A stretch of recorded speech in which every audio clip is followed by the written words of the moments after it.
اب رسول اللہ صلی اللہ علیہ وسلم کے خلاف قریش کی سازشوں کا سلسلہ اور جڑ پکڑتا گیا اور وہ دن بدن اپنے آپ کو ناکام بھی محسوس کرتے رہے، حتیٰ کہ آپ صلی اللہ علیہ وسلم بھی مدینہ منورہ کی جانب ہجرت کر گئے۔ اس کی تفصیل یہ ہے کہ قریش نے جب یہ دیکھا کہ اب مسلمان مدینے میں جا کر طاقت پکڑتے جا رہے ہیں اور وہاں اسلام پھیلتا جا رہا ہے، اس بنا پر انہوں نے دار الندوہ، جو گویا کہ مشورے کی جگہ تھی، اس میں ایک عام اجلاس بلایا۔ ہر قبیلے کے رؤساء اس میں شریک تھے۔ لوگوں نے مختلف رائیں پیش کی۔ ایک نے کہا کہ محمد کے ہاتھ پاؤں میں زنجیریں ڈال کر مکان میں بند کر دیا جائے صلی اللہ علیہ وسلم۔ دوسرے نے کہا کہ جلا وطن کر دینا کافی ہے۔ ابو جہل نے کہا کہ ہر قبیلے سے ایک ایک شخص کا انتخاب ہو اور پورا مجمع ایک ساتھ مل کر تلواروں سے ان کا خاتمہ کر دے، اس صورت میں ان کا خون تمام قبائل میں بٹ جائے گا اور آل ہاشم اکیلے تمام قبائل کا مقابلہ نہ کر سکیں گے۔ اس اخیر رائے پر سب کا اتفاق ہو گیا اور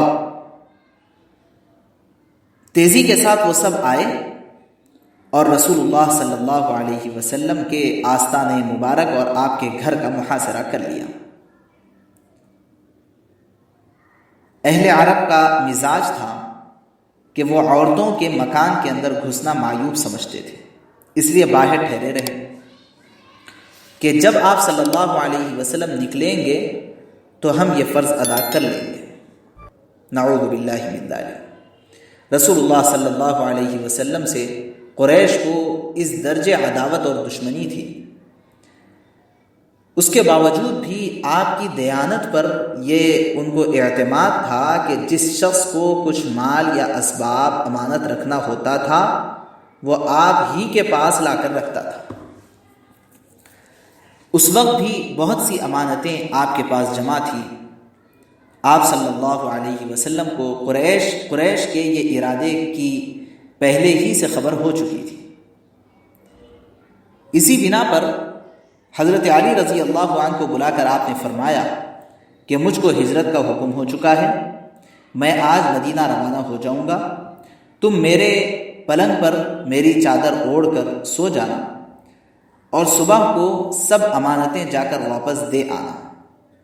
حضرت علی رضی اللہ عنہ تو ان تلواروں کے سائے میں نہایت بے فکری سے مزے کی نیند رات بھر سوتے رہے اور خدا کا رسول صلی اللہ علیہ وسلم خدا کی حفاظت میں باہر نکلا اور ان دل کے اندھوں کی آنکھوں میں خاک ڈالتا ہوا اور سورہ یاسین پڑھتا ہوا صاف باہر نکل گیا۔ کسی نے نبی صلی اللہ علیہ وسلم کو جاتے ہوئے نہ دیکھا، حالانکہ آپ انہی کے درمیان سے گزر کر کے جا رہے ہیں، لیکن کسی کی نظر آپ صلی اللہ علیہ وسلم پر نہ پڑی۔ یہ واقعہ 27 صفر نبوت کے 13ویں سال جمعرات کے دن پیش آیا اور انگریزی کے اعتبار سے 12 سپٹمبر 612 عیسوی کا یہ واقعہ ہے۔ ہجرت سے 2-3 دن پہلے رسول اللہ صلی اللہ علیہ وسلم دوپہر کے وقت حضرت ابوبکر صدیق رضی اللہ عنہ کے گھر پر گئے۔ دستور کے مطابق دروازے پر آپ نے دستک دی۔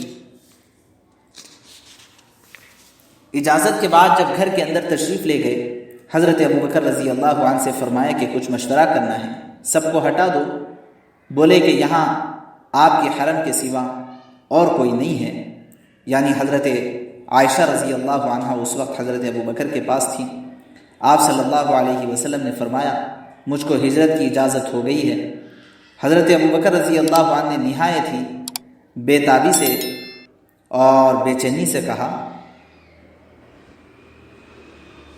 میرے ماں باپ آپ پر فدا ہوں، کیا مجھ کو بھی ہم رکابی کا اور آپ کے ساتھ چلنے کا شرف حاصل ہوگا؟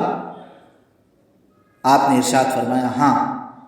حضرت ابوبکر صدیق رضی اللہ عنہ نے ہجرت کے لیے 4 مہینے سے 2 اونٹنیاں ببول کی پتیاں کھلا کھلا کر تیار کی تھیں۔ آپ نے عرض کیا کہ ان میں سے ایک آپ پسند فرمائیں۔ آپ یہاں غور کریں کہ محسن انسانیت، محسن عالم حضرت محمد الرسول اللہ صلی اللہ علیہ وسلم کو کسی کا احسان گوارا نہیں ہو سکتا تھا۔ ارشاد آپ نے فرمایا، اچھا مگر بقیمت میں پسند کروں گا۔ حضرت ابوبکر رضی اللہ عنہ نے مجبوراً قیمت قبول کر لیا۔ حضرت عائشہ اس وقت کم سن تھی، عمر کم تھی۔ ان کی بڑی بہن حضرت اسماء رضی اللہ عنہا نے، جو حضرت عبداللہ ابن زبیر کی ماں تھی، سفر کا سامان تیار کیا، 2-3 دن کا کھانا ناشتے دان میں رکھا۔ نطاق، جس کو عورتیں کمر سے باندھ لیتی تھی، ایک کپڑا ہوا کرتا تھا، اس کو پھاڑ کر اس سے حضرت اسماء نے ناشتے دان کا منہ باندھا۔ یہ وہ شرف تھا جس کی بنا پر آج تک ان کو ذات النطاقین کے لقب سے یاد کیا جاتا ہے۔ آپ نے کعبے پر جاتے ہوئے ایک وداعی نگاہ ڈالی اور آپ کی زبان سے یہ الفاظ اس وقت جاری تھے، تو مجھ کو اے کعبہ تمام دنیا سے زیادہ عزیز ہے، لیکن تیرے فرزند مجھے یہاں رہنے نہیں دیتے، اس وجہ سے میں مجبوراً تجھے یہاں چھوڑ کر کے جا رہا ہوں۔ شب کی تاریکی میں دونوں بزرگ راتوں رات چل پڑے۔ مکے سے 4-5 میل کے فاصلے پر ثور نامی پہاڑی ہے، اس کی بہت زیادہ چڑھائی اور بہت اونچائی پر وہ پہاڑی ہے۔ راستہ انتہائی سنگلاخ تھا، نوکیلے پتھر نبی صلی اللہ علیہ وسلم کے نازک پاؤں کو زخمی کر رہے تھے، اور ٹھوکر لگنے سے بھی بہت تکلیف ہوتی تھی۔ ابو بکر رضی اللہ عنہ نے نبی صلی اللہ علیہ وسلم کو اپنے کندھے پر بٹھا لیا۔ آخر ایک غار تک پہنچے۔ حضرت ابو بکر رضی اللہ عنہ نے نبی صلی اللہ علیہ وسلم کو باہر ٹھہرایا، خود اندر جا کر غار کو صاف کیا اور جسم کے کپڑے پھاڑ کر غار کے جو سوراخ تھے ان کو آپ نے بند کیا، اور پھر عرض کیا کہ حضور آپ بھی تشریف لے آئیں۔ صبح ہوئی، حضرت علی رضی اللہ عنہ حسب معمول خواب سے بیدار ہوئے۔ قریش نے قریب جا کر انہیں پہچانا، پوچھا محمد صلی اللہ علیہ وسلم کہاں ہیں؟ حضرت علی نے جواب دیا، مجھے کیا خبر، کیا میرا پہرا تھا؟ تم لوگوں نے انہیں نکل جانے دیا، وہ نکل گئے۔ قریش غصے کے اندر ندامت سے علی پر پل پڑے، حضرت علی رضی اللہ عنہ کو مارا اور خانہ کعبہ تک پکڑ لائے اور تھوڑی دیر روکے رکھا، اس کے بعد چھوڑ دیا۔ اسماء بنت ابی بکر رضی اللہ عنہ کہتی ہیں کہ میرے والد جاتے ہوئے گھر سے نقد روپیہ سب اٹھا کر لے گئے۔ یہ 5-6 ہزار روپیے تھے۔ والد کے چلے جانے کے بعد میرے دادا ابو قحافہ نے کہا، بیٹی میں سمجھتا ہوں کہ ابو بکر نے تم کو دوہری تکلیف میں ڈال دیا۔ وہ خود بھی چلے گئے اور نقد مال بھی ساتھ لے گئے۔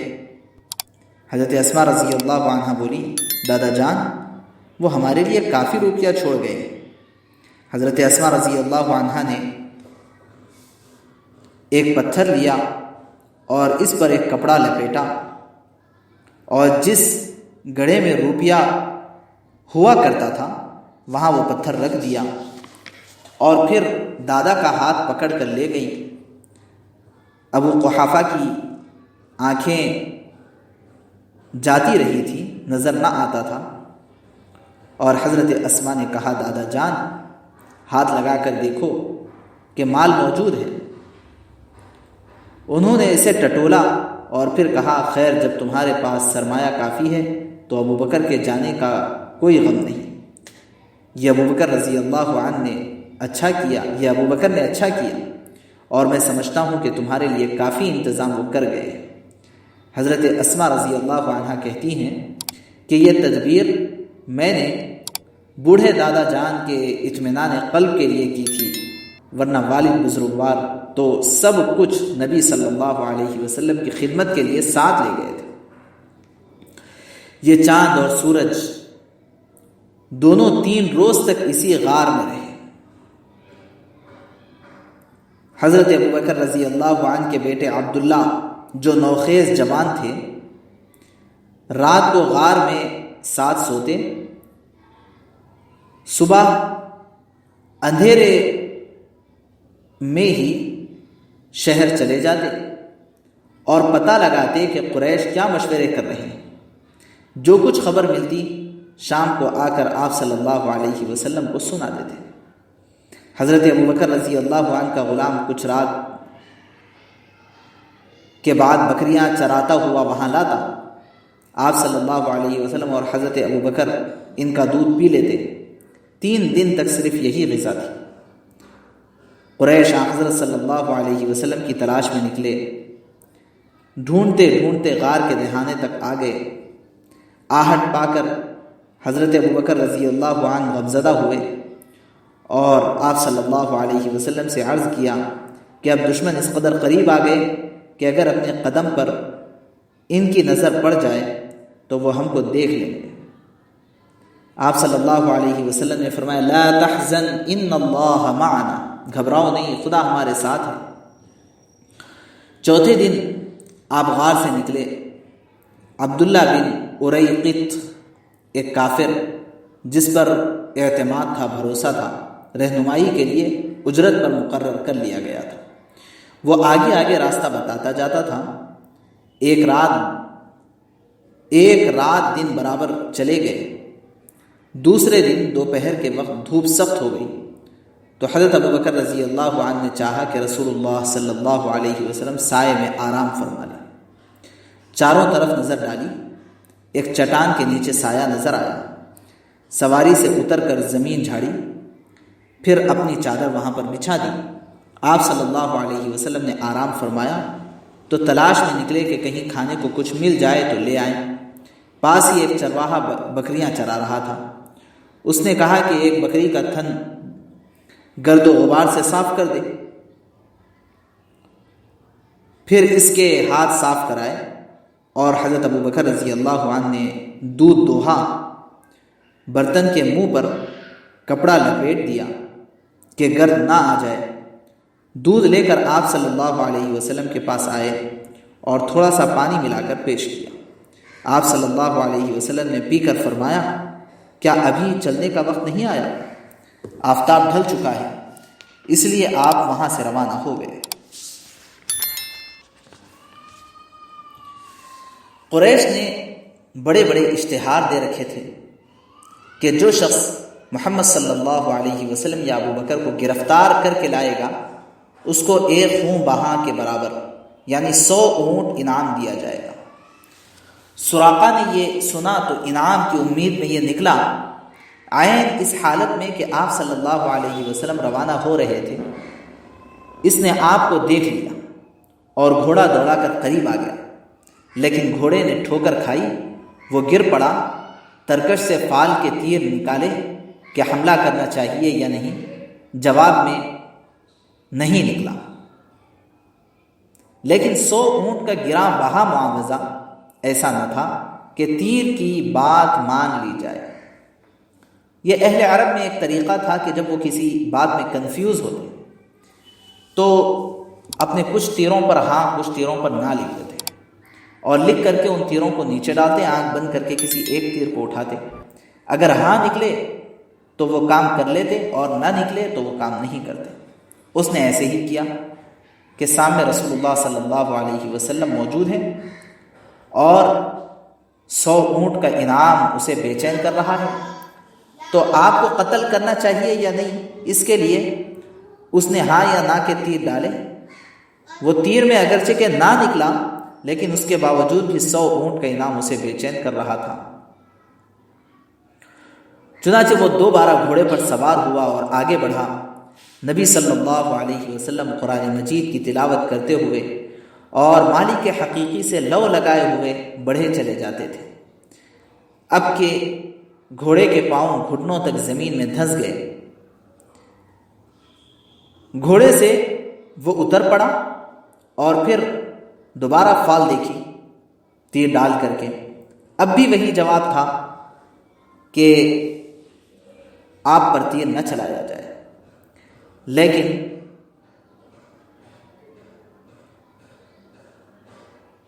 اس کی ہمت تھوڑی سی پست ہوئی اور یقین ہو گیا کہ یہ کچھ اور آسان ہے۔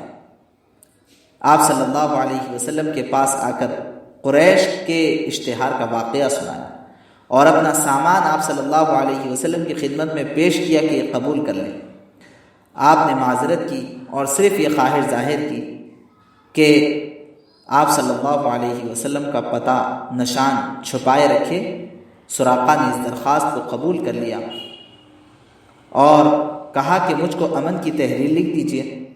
حضرت ابو بکر رضی اللہ عنہ کے غلام عامر بن فہیرہ نے چمڑے کے ایک ٹکڑے پر امن کا ایک فرمان لکھ دیا۔